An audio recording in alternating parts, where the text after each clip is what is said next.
intention of this workshop is really to provoke. My first slide on paper, which is this, the intention of this workshop, this talk is really to provoke our minds, so that next time we are taking a trip and a travel, it ignites us to think on the things that we see during the travel and how that relate back.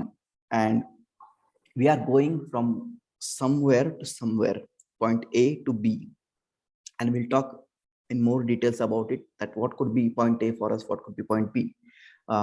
This provocation for all of us. So to my mind, what comes in Agile Journey as a signboard is a signboard that talks about outcome or outputs. I can hold this little closer. So outcome or outputs, or a limit on work in progress.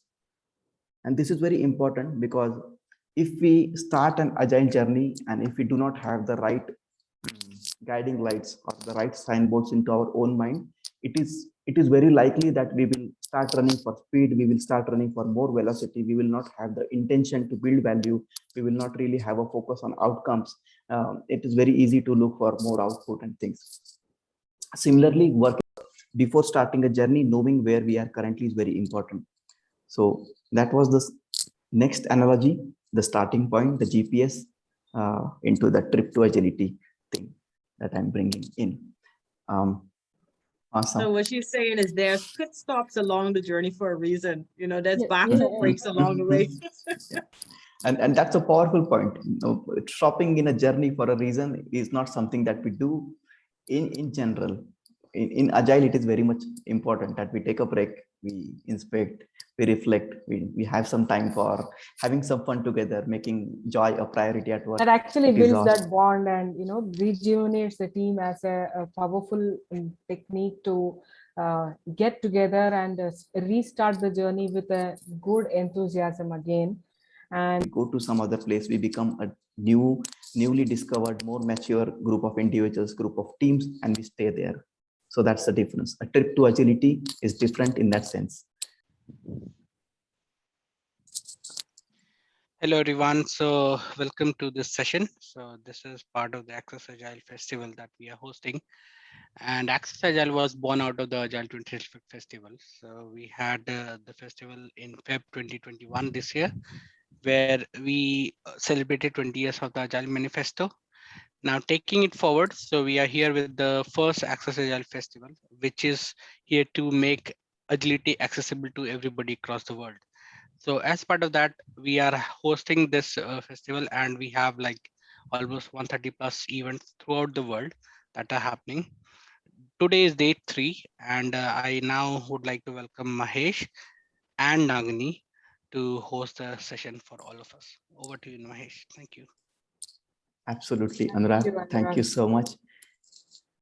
So just a quick introduction, and maybe before the introduction, a very big thank you to Access Agile and to Nagini. Nagini happens to be the ambassador here, and she introduced for this opportunity, and it was very wonderful to take.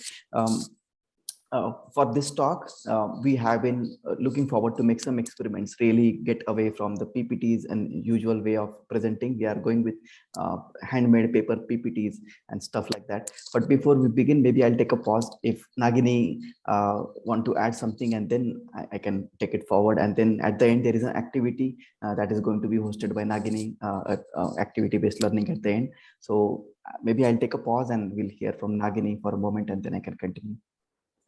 Thank you, Mahesh. Just to add, what we are trying to do today is like, you know, we wanted to, what we always have this liking to see any analogy we make to the common things we have in life. So being in Agile, hearing out all these, terminologies and whatever frameworks or whatever we are using as buzzwords, I and Mahesh has come up with this idea to put it into a kind of an analogy of what we experience as a human being, and get some kind of meaning to what we have in our life as an experience when we travel in Agile as a journey. So we would make this session a little interesting with that analogies we have in place. And just to give you an introduction, I have been in Agile for the last 13, 14 years as an Agile coach, where I have started from a web designer to a normal developer, and then program manager, and then again went back to Scrum Master, product owner, and then again became a coach. Now I'm a senior Agile enterprise coach. So I have seen all the stages of how SAFe has evolved, or how Scrum has evolved in India, at least. And I have seen the ups and downs of organizations when they have started Agile transformation, and how they have failed, or how they have paused for some time until they got a solution of why they failed. So with that experience, and with the huge knowledge which Mahesh gets in, we tried to put some sense into the analogies we are bringing on today onto the table. With that, I would say, Mahesh, to kickstart our session. And thanks, Maru and Andrea and Andre, to be there with us. We will definitely make this session a little interactive as we go ahead. Mahesh, over to you now.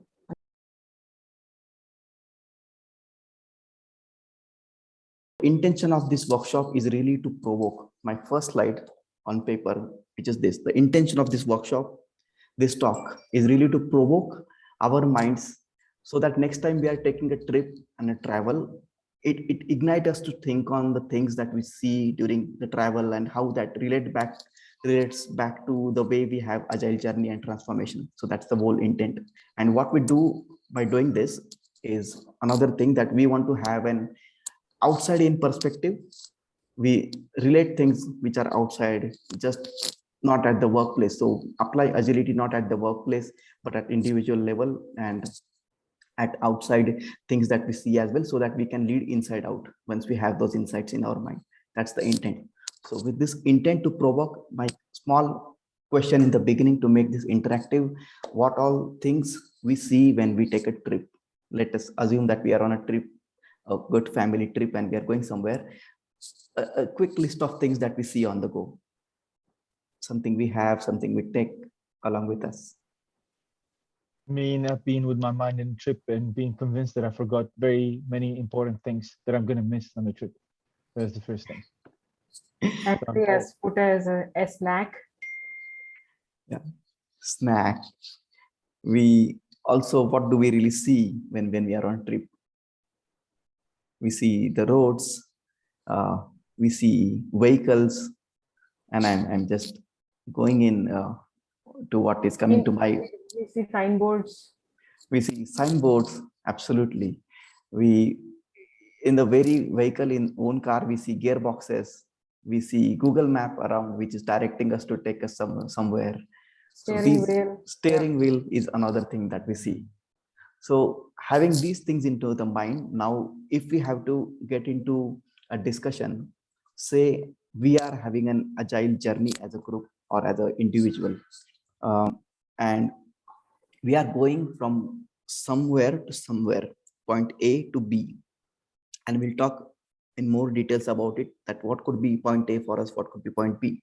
But before that, we'll talk about the signboards. We'll go one by one, each thing that we see, and we'll try to relate. So the most importantly, Mahesh, I see smiling faces in the car when I start a trip on, with a family. Absolutely. The most important thing I see as a person in the car is the smiling faces and the enthusiasm, excitement in the car. Absolutely, Ragini. And if we have to relate this back with the agile journey, when we say building a project around motivated individuals, I think that's the thing. We see smiling faces, we see enthusiasm. So if we as an agile leader, if we are able to build that momentum, that culture, when people are happy to take that trip, they are not really obliged to do that, but they have some self motivation to be agile, to do agile and make more out of it, to have comfort, to have smart buffer around what they're doing. That's the thing. So that was absolutely helpful call out, that we see happy faces, and that relates back to building projects around motivated individuals. So signboards, if we look at the signboards on a usual journey, we see many of them. But on an agile journey, if we look at the signboards, what I'm intending to share here is, to my mind, two signboards come to my mind, and we can talk about more that that may come to our mind when we have this provocation for all of us. So to my mind, what comes in Agile Journey as a signboard is a signboard that talks about outcome or outputs. I can hold this little closer. So outcome or outputs, or a limit on work in progress. And this is very important because if we start an agile journey and if we do not have the right guiding lights or the right signboards into our own mind, it is very likely that we will start running for speed, we will start running for more velocity, we will not have the intention to build value, we will not really have a focus on outcomes. It is very easy to look for more output and things.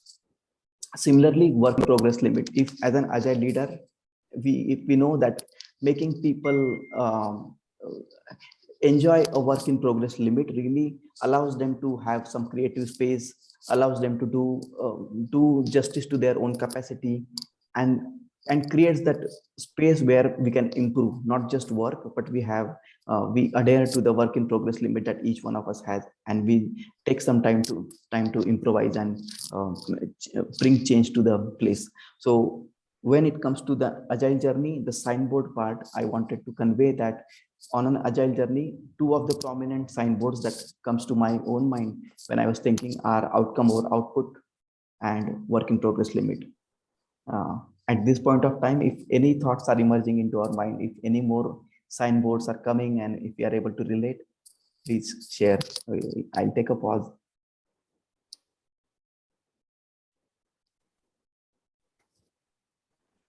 Well, I agree with your signs.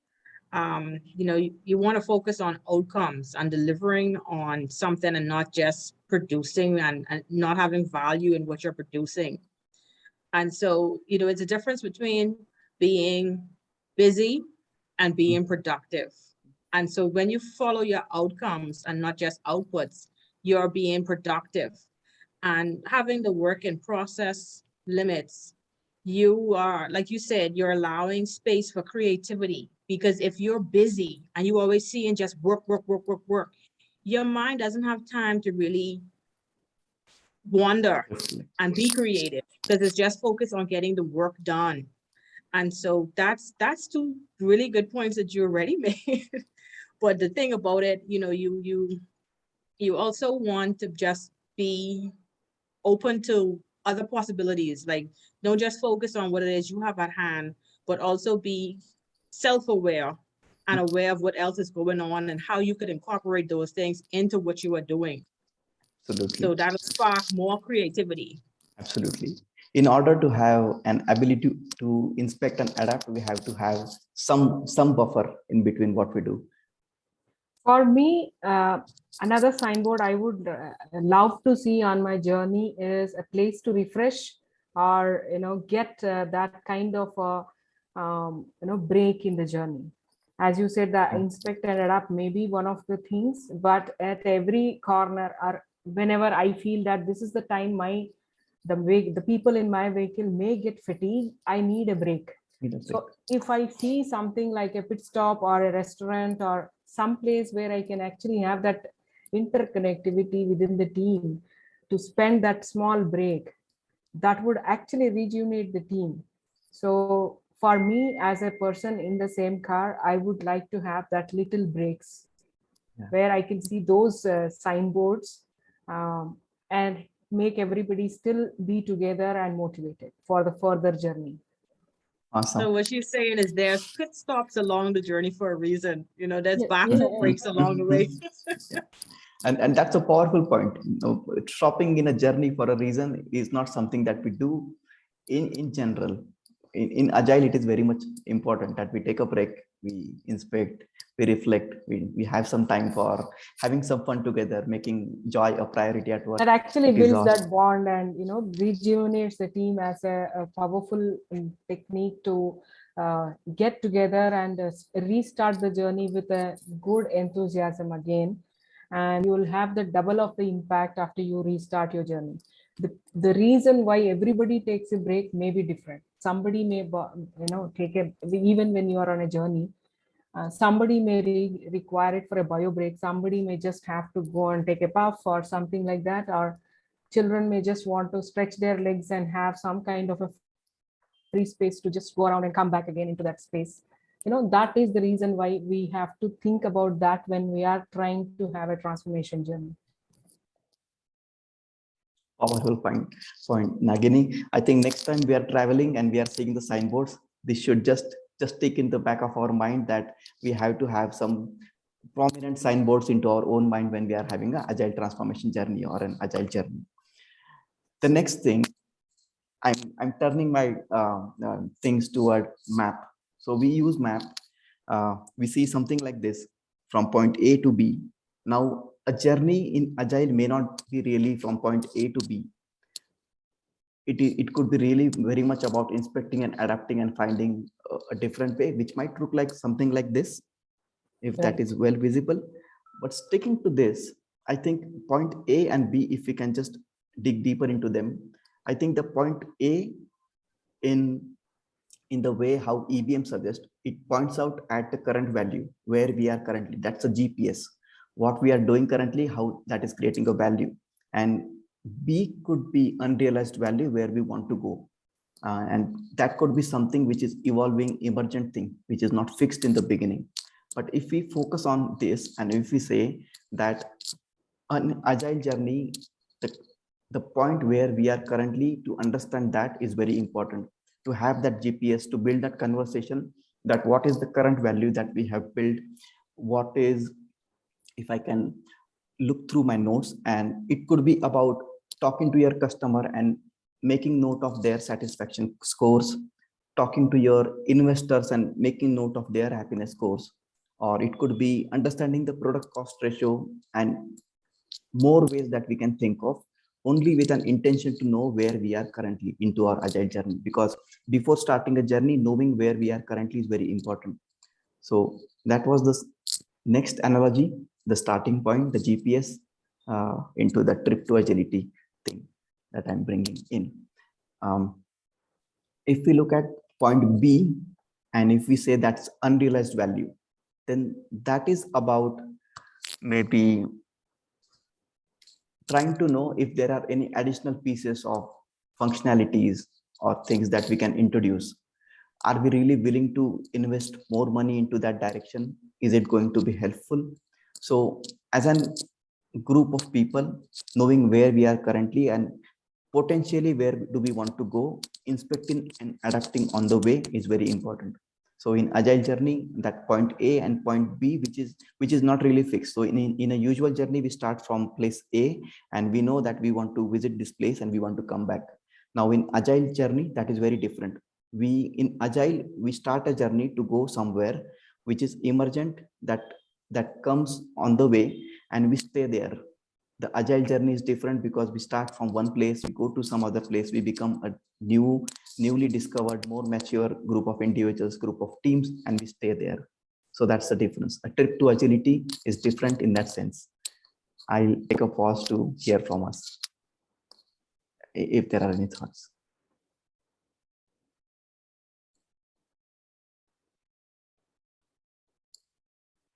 Okay, we are getting thumbs up. We are good.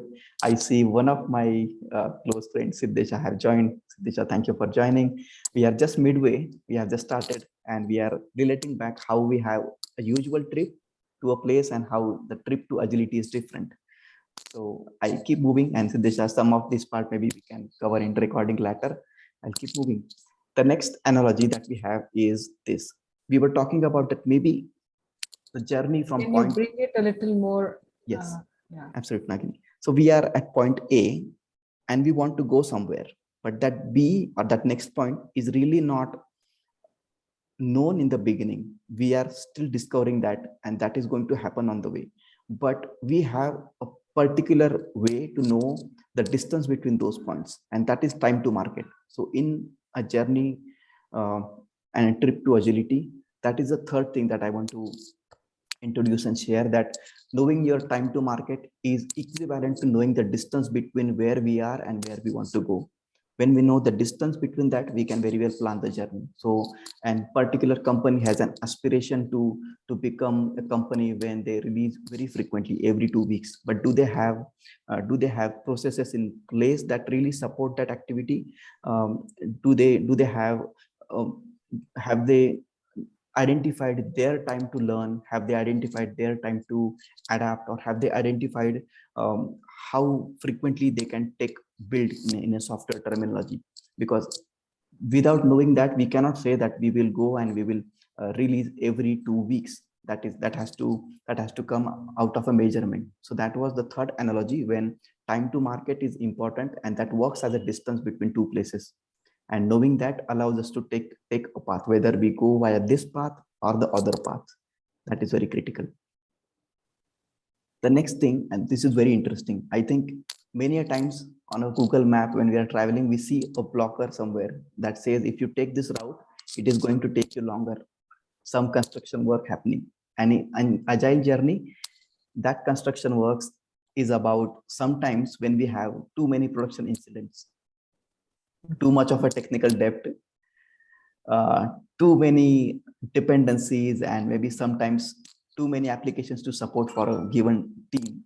And then that becomes, and that looks something like this, when there are too many hurdles on that way. So we are willing to choose a way, but that way have got too many hurdles. And into a trip to agility, knowing that hurdle is very important. So either we will not take that path, we will discover other way, or we will actually work on to remove that hurdle, to remove that impediment, and then have that journey.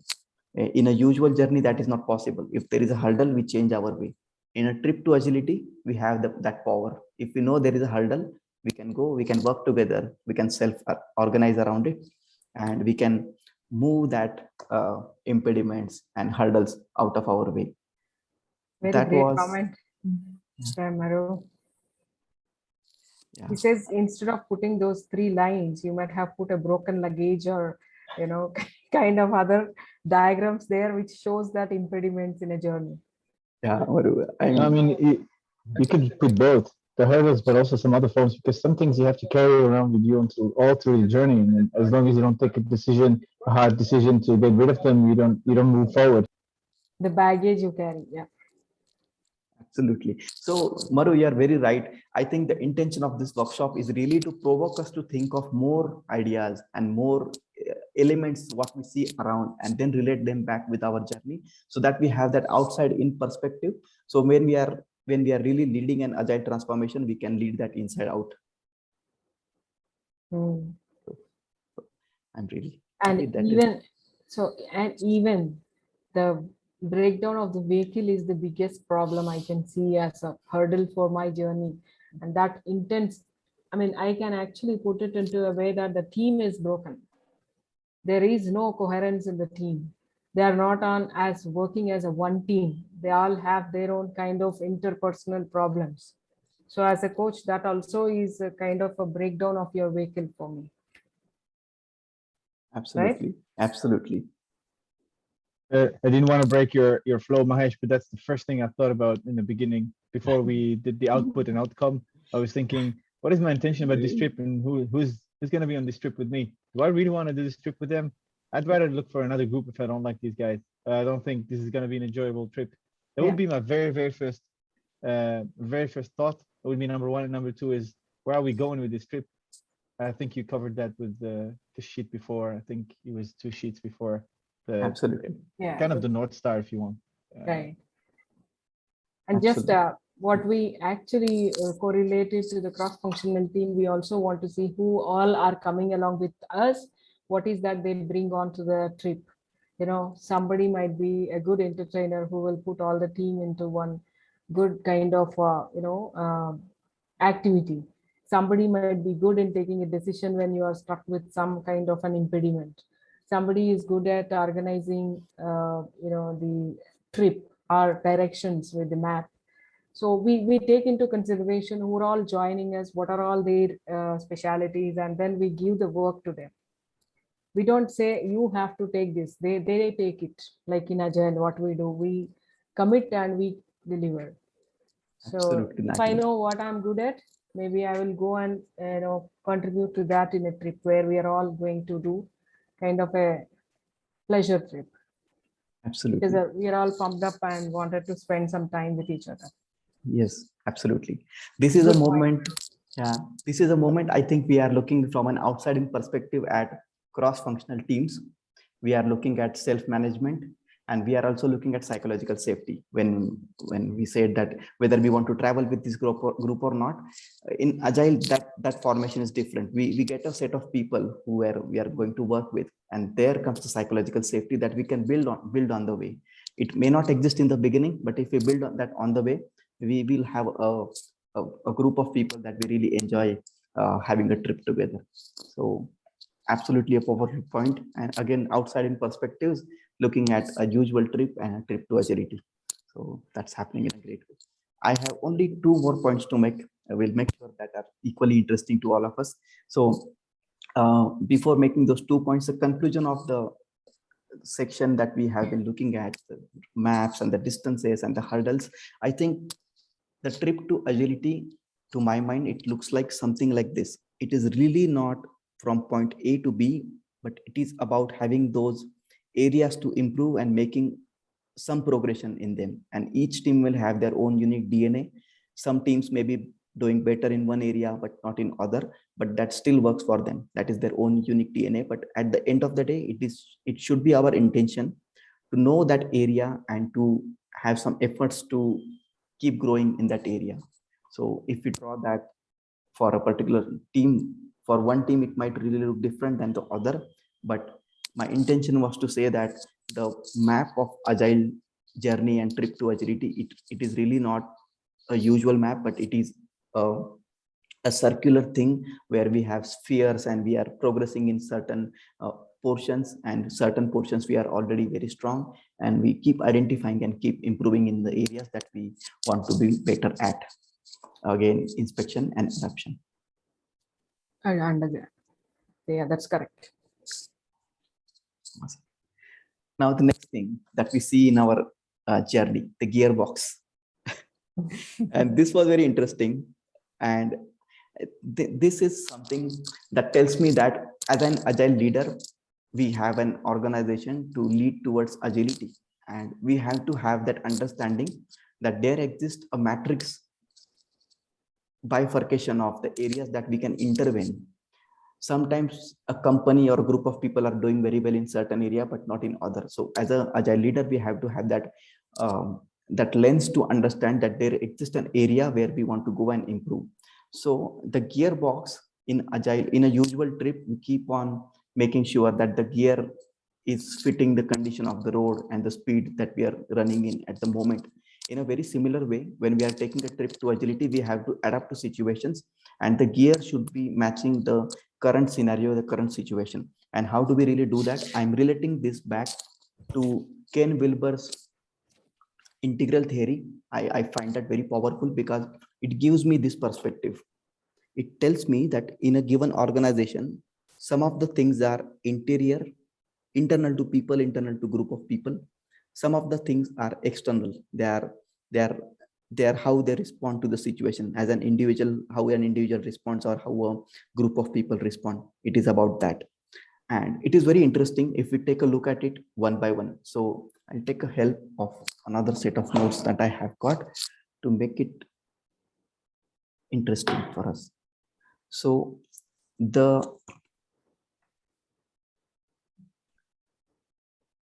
I'll focus on the I part, which is here.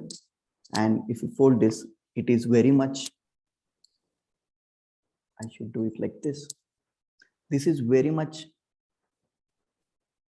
an individual part. This is very much an individual part when it is about I or it. And that is to say, maybe as an individual, what are my emotions? What is my purpose? What are my values? What do I really hear? It is really about not listening, but what do I perceive when somebody is saying something? So if we notice that in an organization, there is some kind of lag in how people, an individual perceives agility or the ways of working or how people come together, then that's the area to intervene.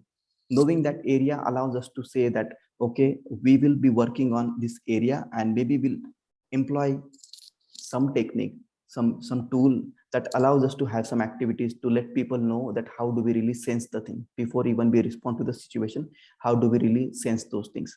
So that is one area. If we shift to the collective part of this, that is about the we part and the its part. And here in the collective part, it is all about core values as a group, not as an individual. Sometimes a team might have their own values. They work in a certain fashion. They might have their own group dynamics. So all those areas comes under the collective part of this thing. And as an agile leader, if we are aware that this particular group of people individually, they are very strong, they have got very good strong values, but when it comes to responding as a group, when it comes to looking at a situation and taking an act on it proactively or reactively, that kind of a thing, then the leader can intervene and they can make sure they can put up activities, workshops, conversation. It could be one-on-one, it could be a group setting, to make sure that we are, as a group, we are sensing better and we are responding better. So my intention is that maybe we take some time out and we read more about the integral theory, because I personally find it very powerful. And to me, it works like a gearbox. When we are leading a vehicle, we are driving a vehicle with a group of folks, and at a particular instance and a situation, which action to take and which is the area to intervene, to have that clear cut understanding. The integral theory, I find it very powerful. So this could be a very starting and initial note, but my intention is really to provoke our mind to think in that direction and to have that lens, that we identify areas to intervene, and then we put some efforts, and then we know that what is the goal, why am I doing something, and what is my intent of doing that. So intentful actions and integral theory to back that. I take a pause if there are any questions or any thoughts that emerged while this was happening.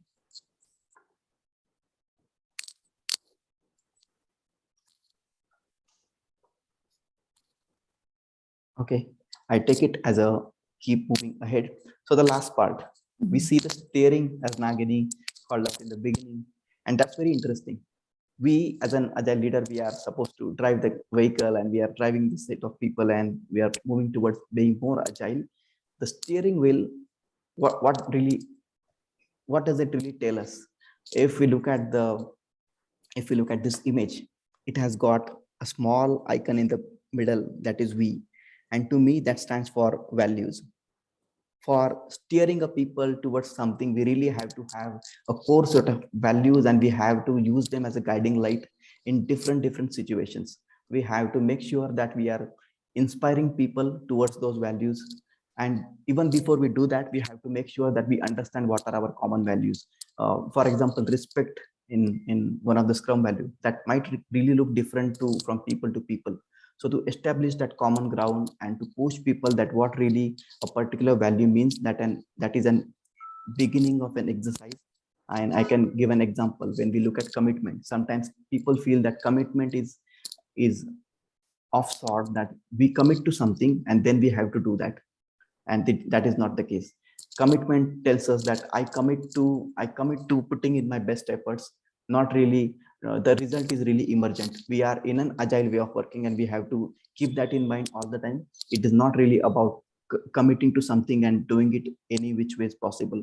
So setting up some ground with the team to have those values identified, and then steering the wheel towards those values is very important. Some of the examples, maybe if I can quote, is that in a particular working session, if somebody says that I think we are going in a direction where it is not leading us anywhere. So as a Scrum Master or as a leader, if we can say that, yes, thank you for bringing in back to the focus, I think that is one of the way where we start to celebrate the values that people are showcasing. And while driving this vehicle and taking a trip to agility, it is very important to always be on top of the values that we are demonstrating, making sure they are getting celebrated, they are getting acknowledged, and that goes a long way for me. So a quick analogy for us, maybe when we are looking at steering something towards something, next time having a focus on values, celebrating them, acknowledging them, that goes a long way. I have more examples, but I'll take a pause. Maybe we can hear from more folks if they have any thoughts emerging out of the value steering wheel. So I did not originally think of values. I thought Volkswagen. See, for me, the V was not only the values, but also the brand you are getting in. You know, you have to give that connectedness to the people who are So traveling. that's a good analogy that you put in there. Yeah, Absolutely. because when you are establishing a connect with the team which is running with you or which is there with you on the journey, all of you have to feel that connectedness and that commitment towards the brand. Not only that value system is part of your company organization, and as a leader you are going to take it through the teams from top down. That is one of the things which I liked about that V.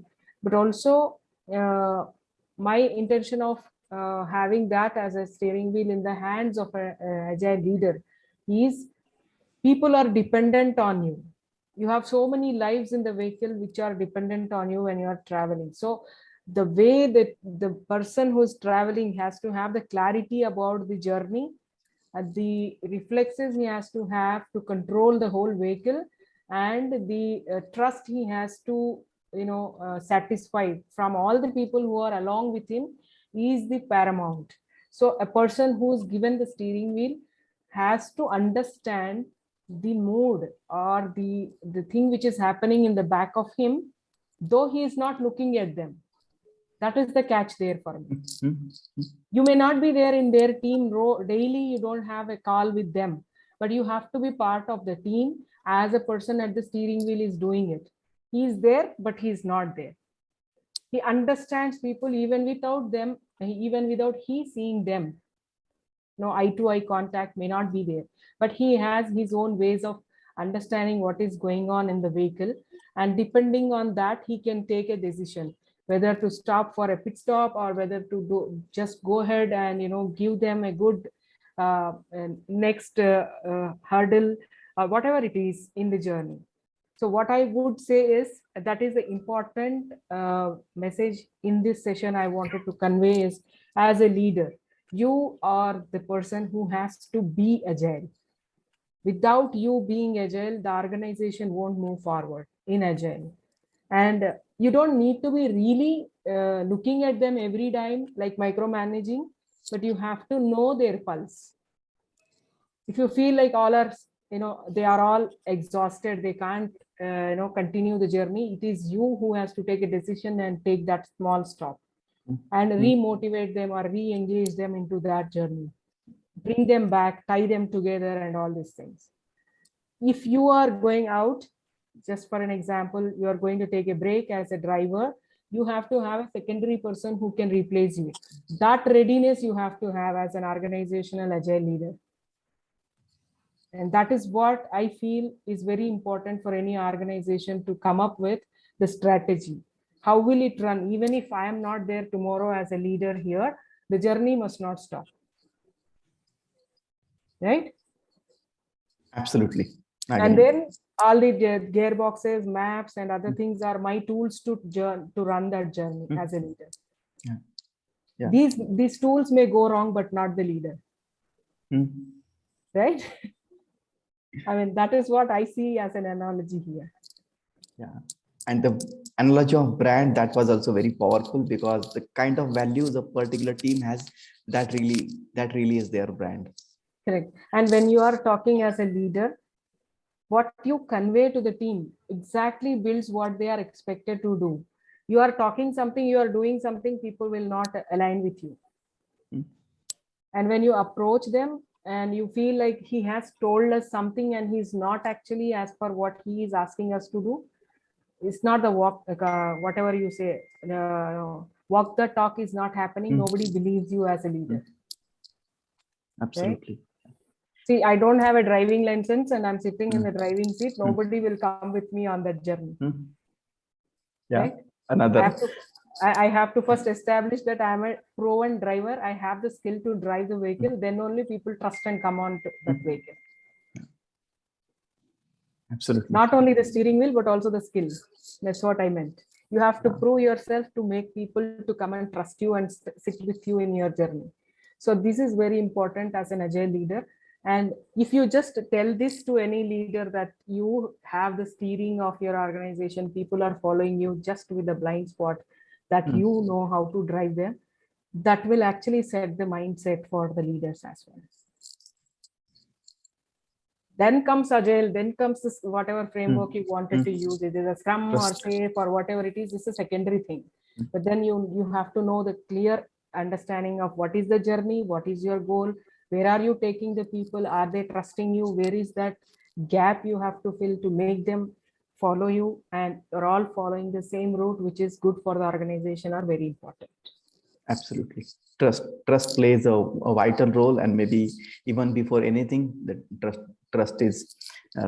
has to be established, and then on top of it, a lot of things can happen. One thing I wanted to bring all of your attention to this journey and the trip to agility is like, as Mahesh was mentioning in the beginning, and Maru was also adding on top of that, like if you don't know why you have all jumped onto that vehicle, where are you all going, and what is that you are going to achieve after you embark on this journey, there is no meaning of going ahead with that journey. So establish those the kind of initial base knowledge of what is the importance of the journey, where are you all traveling together, what happens if it is broken somewhere, is there a backup plan for us, or something like that. You may not know what is exactly going to be at the point B, what will be the hurdles coming up. As we know, in agile we only take a very short iteration or a sprint kind of a thing, but for that sprint we have to be prepared. Whatever we wanted to achieve in that 2 weeks of a sprint, we have to have no assumptions on that.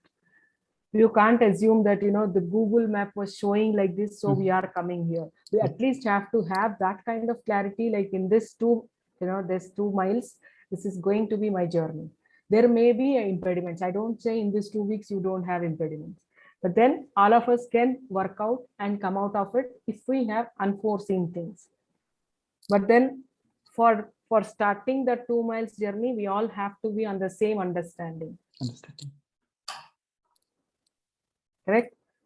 Absolutely. So with that, I would recommend all of you to add your analogies if you see anything to what Mahesh and I were trying to tell you on the trip to agility. Yeah, I can add a couple of points, Siddesh here.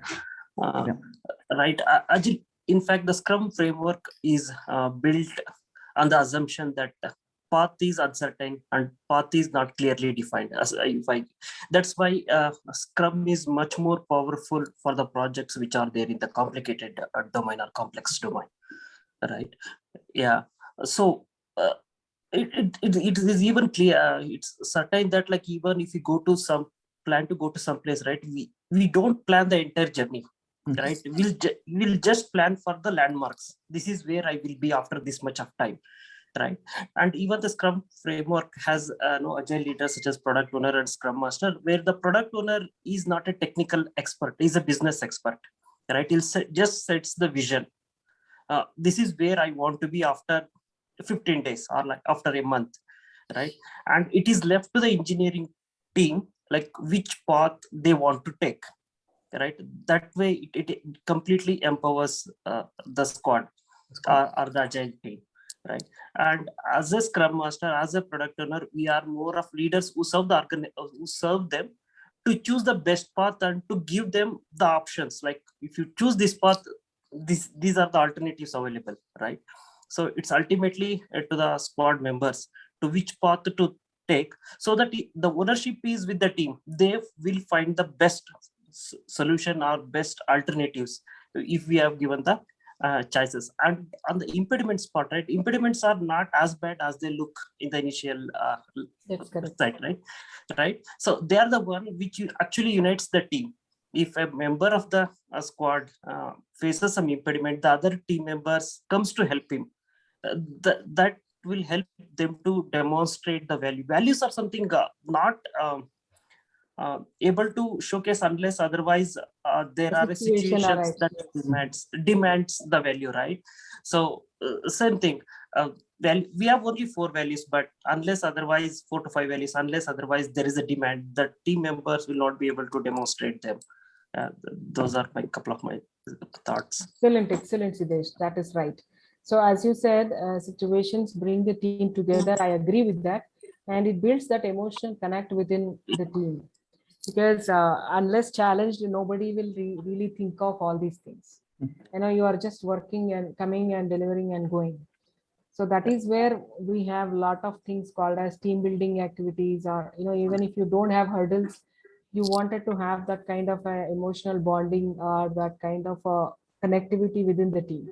That's where anybody who is a scrum master understands this, or a coach understands this, that there has to be something created or inserted into the team activities so that you build that kind of a team connectedness.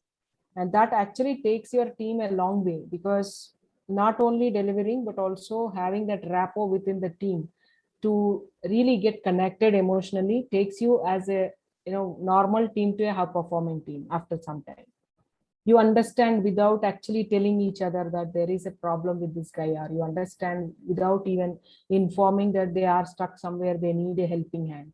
That all happens very slowly, but it develops as you are working as a team, going in the same route for some time. You understand each other, you try to support each other, and all these things happen. And I really appreciate that you have brought in that point of connectedness in the team. Thank you for that. Anybody else wanted to share anything? Anurag, you have something to add? No, I think some very different and insightful thoughts that Mahesh has presented. So that is why I wrote it is a wonderful session, and we need to make sure that this goes out to many other people in the world. Right. Mhm. I'll say present. Okay. Is it on full screen right now? Yes. Awesome. The stage is all yours, Nagini. We can. So get guys, folks what to we listen. have done is, this is something we have come up with, and we are calling it as agile meditation or mindfulness in agile. So can we all get into a position where we all feel relaxed? Maybe are you on a chair? Just relax your limbs and hands, or just try to read these sentences along with me. Like the first sentence is, sometimes just listening actively is more appropriate than employing a technique. Can we all have this as a sentence in our mind? Sometimes just listening actively is more appropriate than employing a technique. What really we mean by that is, we will look into the meanings after 5 minutes, but we'll just do this as a meditation kind of a thing. Kind of sometimes just listening actively is more appropriate than employing a technique. I enjoy being a person who believes in potential of people. I prefer to make slow progress than no progress. Sometimes it's okay that I don't know the answer. I accumulate wisdom through humility. I know making mistakes is natural, byproduct of making decision. So with that, this is what we actually has come up with. And the beauty of this says, these 6 sentences is like, you just have this as your own agile values when you are working in an agile team, and put it as a sticky on your, the place where you are working out, your workplace. See the difference, what you feel whenever you are into stress or something like that. The immediate interaction, once you have these lines in your mind and just do that kind of a meditation, is so good that you really connect with each of these sentences. There is nothing new in that. Sometimes even if you don't employ a technique, but you just give your 100% to listening to the other person and empathize with them, it is going to do miracles with that person. You don't need to really give them a solution, but that sense of listening out to them actively will give them that kind of a relief of their pressure. Enjoy being a person who believes in the potential of people is like the collective wisdom of the team is going to play a vital role there. You also prefer to make slow progress than no progress. So instead of just sitting idle, you are trying to do something, and progressing is a very good thing. Sometimes it's okay that I don't know the answer. You are not an expert in all the things in the world. I accumulate wisdom through humility. Just be, accepting to whatever is there in your hands, and then you start, understanding things in a positive way, and that itself builds a wisdom to you. I know making mistakes is a natural byproduct of making decisions. If you make decisions, then only you will be seeing there are sometimes some mistakes. If you don't make any decisions, there is nothing to do. You are stagnant there. It is just like a dead log for me. So these are some powerful statements which have come out with the understanding of what really makes me be agile, right? And the most important analogy we have when we are discussing about agile journey was, you don't know how the whole staircase looks like, but if you take the first step, then you are on the way towards the staircase. You may have hurdles, you may come across some kind of problems while you are taking the stair, but that will be passing on very fast. As Maru was saying, like there is no joy without having hurdles, and once you have the hurdle and you cross it, then you feel that we are all doing the same work and we are all going towards the same journey. So with that, what we wanted to do is, this is what we had to share with you all today. Mahesh, I think we are good to wrap up. If you want to add anything, and then open for some discussions. Absolutely, Nagini. This exercise was really powerful. I also did it on the go while Nagini was taking us through that. I find a lot of power when we have that agile mindset, and when we're okay with unknowns, and when we are okay with not making a complete progress, but a small amount of movement on the go towards the direction that we want to go. So I really do not have much on that exercise. If you keep doing that, keep reiterating that, I have myself seen a lot of great benefit of that. And that is to say, really, that this is an evolving journey where we keep inspecting, keep adapting. We know the right interventions area, and right now that we have an outside in perspective, we are in a better shape and in a provoked mind that we can relate things with how we see them into the workplace, and we will be better ready to apply the leadership inside out, having those insights coming from nature and outside and the usual trip. With that, if we have any questions, we are good to take. I just wanted to add one thing, that the list of things we have as in that agile mindfulness meditation is nothing very creative. We just got it on the fly, like, these are the things we have to remember when we want to be agile. I'm not saying these are the only 5-6 lines. Anybody can create their own kind of sentences and make it as a reminder every day when they see at their workplace, and that is actually going to create wonders, because you are actually trying to align with those values for yourself, and you are the captain of your ship, as they say. It's in your hands. What do you want to do with that steering wheel? Right?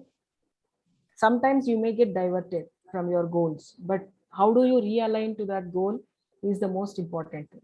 My experience or my understanding in the life as of now is like, these kind of reminders keep you on track. Align yourself when you are getting diverted, and you just get back and be on the same journey. So anybody wants to add anything? Andrea, how was that? Thanks for being.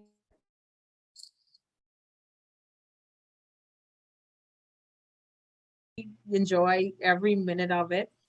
And I was just brought to tears almost when you put up the slide about having the staircase to just making the next step, because that's how I feel with my agile journey. Like I'm new to this. A person's saying that I've been doing this for 20 plus years, but I'm new to agile in this journey. And I have to keep reminding myself on a daily basis is just do the next step. Take the next step. Like, don't look at the whole staircase and where you're trying to go with this. Just do the next thing. And it keeps progress going. And so I was like wiping my tears. And I saw that because I'm like, okay, this is it. You know, I needed that reminder. So I thoroughly enjoyed the whole presentation, and you know, it was very well done. And thank you so much. And I'm glad that I woke up at 5. Thank you. Actually, I wanted to appreciate your interest and be there with us in this early hours for you. Siddesh, you have anything to add before we wind up? Yeah, that one more sentence, like as you have some meditation lines, right? I do have like a couple of points, like even our Fidelity is having their own leadership principles, right? One of which says like pace over perfection, right? Don't wait for the perfect situation, but which may not at all come, so you will not be able to start, right? That's one point. And the second one is the opposite of success is not failure, it's mediocrity, right? It's in our culture that failure is taken as opposite of success, so there is always hesitation to take that first step. But if we don't put the first step, we lose in the sea of mediocrity. That is what we need to fear rather than a failure. Absolutely, agree with that. Yeah, and the thing about it with that, what he's just said is that the fear of failure causes persons to not take the next step. So once you could overcome that fear, and you know, we all have the fear. Everybody has that initial fear, but then you have to be able to convert that fear into a different emotion. So let it be like an adrenaline boost and let it push you, you know, instead of holding you back, use it as a motivation tool to push you forward instead of using that fear to cripple you, because fear is crippling. So, you know, that's really powerful in itself. Thank you, Andrea. Abhinav, I see you on this list. You have to add anything? We want to hear you. You've been silent. Yeah, good afternoon. I was having lunch, and that's the reason I was on mute. But a great session. Thank you, Mahesh. Thank you, Nagini. And I also missed the first 5-10 minutes because I had just come back home. I was riding my bicycle, but it was a great session. And I completely agree that failure is not the opposite of success. I do not have to imagine or know the complete pathway before taking the first step. That one thing that's the biggest takeaway for me from this session. So I would, if the recording is published, I would like to go through it and and make further observations. But overall, a wonderful learning session for me today. Thank you. Thank you, Abhinav. So Abhinav, all the sessions, 130 plus sessions are going to be available in the YouTube University. Okay. You will get a message from Axis Agile on the LinkedIn whenever that is ready. We are trying to get from almost all the speakers who have been there in these 3 days of our journey.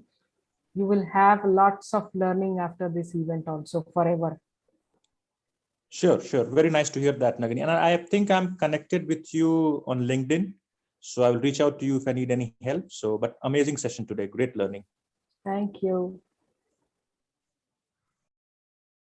I think good, Mahesh. We had this, participation from our very own Andrea and Anurag also today. Of course, Siddesh and Anubhav are also there here. Abhinav are also there here.